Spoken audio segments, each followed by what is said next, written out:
Dr. Eric Hefferon here with another Friday tip for the 15.2 workout. The workout this week is overhead squats and chest to bar pull-ups. So you need a lot of mobility, especially for the overhead squats, not only on our ankles, our hips, our thoracic spine, our shoulders. So today's exercise and mobility tip will be addressing the anterior medial compartment of the hip. You need a lot of mobility here in order to get deep into the squat. Sometimes it's an area that we forget about, and in order for the rep to count, you actually have to get past 90 degrees. So when you're thinking about the overhead squat and you're getting way down deep there, we really want to increase the mobility of that anterior medial complex. So the exercise we have is the hockey stretch. Multiple ways that we can do this. If you have a table or you can use the floor, that's totally fine, but you're going to kind of get in this position where your knees are nice and spread apart. Sitting down into your hips, again, stretching that anterior medial compartment of the hip.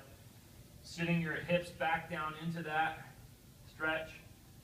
And of course, making it dynamic, so sit there for a second and then get out of it. Go multiple angles.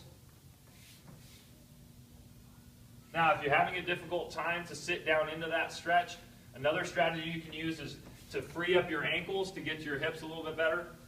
So you can use 2 ab mats on the floor. Put your knees on those ab mats, then your ankles are cleared, and sometimes you can sit down just a little bit deeper. Okay?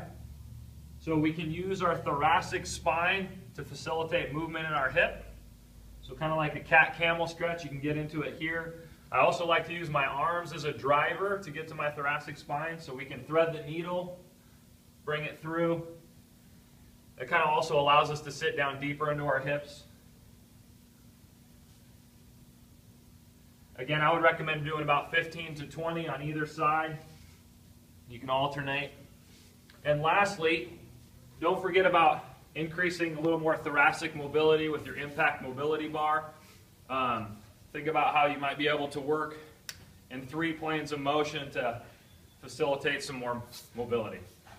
That's your tip. Thanks.